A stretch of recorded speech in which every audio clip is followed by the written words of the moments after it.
Hello, hello, and welcome back with this science storytelling, the basic elements of science storytelling that we are exploring together. We're making this little journey together because we want to talk about science. We want to have our students talk about scientific topics in some sort of competent way.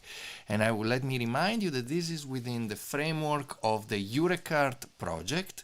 It's a project that deals with nanotechnologies and the nanoparticles and the nano world and how to talk about it in some sort of competent way, how to get students excited about it. And we're working on all kinds of artistic endeavors that have to do with this. And one of them is the storytelling. So, we have gone through the first two installments of this four-part video series, and now it's time to talk about um, themes. Themes are really important because if you remember on the part two, on the second video, we said that we need to generate emotions in the people listening to us. And how do you generate emotions? You connect with them somehow. And how do you connect with them? You connect through the idea of themes. Themes are something that is really important to us, and we want to share them. So you start by asking yourself, what themes are really important for me? Let's not forget that we are storytelling animals. I'm sure you have heard this everywhere. Everybody's saying this now, so I figured I should tell you also the same thing. We are storytelling animals with our brains developed thanks to the idea, the concept that we can share experiences, as you can imagine around a campfire, our ancestors sitting around and sharing thoughts and ideas about life, about experiences like going hunting or what food to find in the forest to eat or whatever. And this sharing makes everybody grow, and that's what storytelling is all about. Storytelling is something that transforms. In fact, we say it's a journey, right? And my idea, if you remember from the first video, we talked about idea. My idea about storytelling is that it's something that it's an event that is transformative. It's needed to transform. To transform the people listening, and at the same time also to transform the people who are doing the storytelling, because we do this together. It's a journey that we all do together. But what is this storytelling about? What do we talk about? Well, let me just tell you this, and I know sometimes it comes as a hard thing because we think that we always have to say something that is really important to us. Yes, that is true.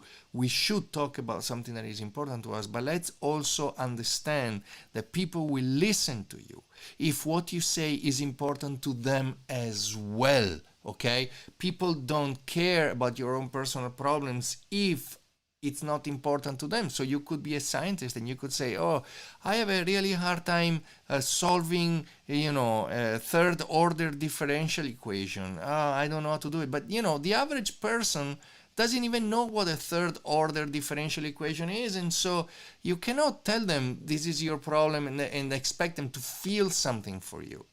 They need to understand why this third order differential equation is important. So you could be talking about climate change, and solving this equation will help solve some fundamental key problem about climate change, and maybe they will start to pay attention to you. And I say maybe because everybody's different, audiences are different.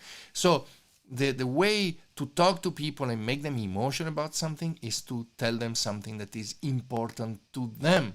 We need to find connections between our scientific topic, in our case, a scientific topic coming from nanotechnologies, and our experiences, our existence, collective existence.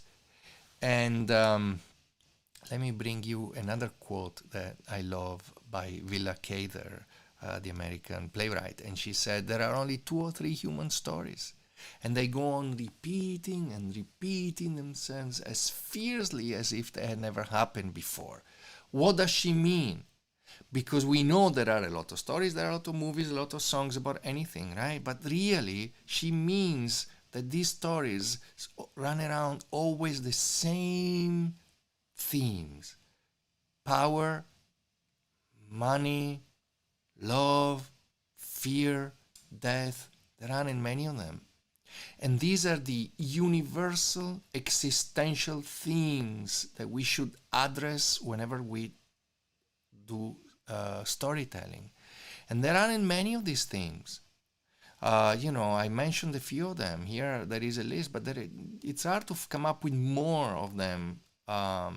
Universal. I mean, of course, anything can be a theme. You could say shoe size could be some theme if it's a problem to you. But really, it's about health.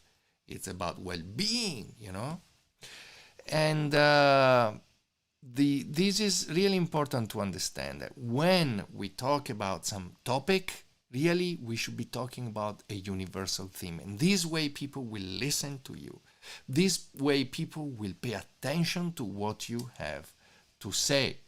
So there is a nice little formula that I adapted from Randy Olson, from a book by Randy Olson. And it's like this, I'm talking to you about a topic. Could be a topic from nanotechnology, I don't know, gold nanoprisms, for instance. But what I really care to talk to you is about the theme. And the theme could be, solving some health issue, because gold nanoprisms are used for that.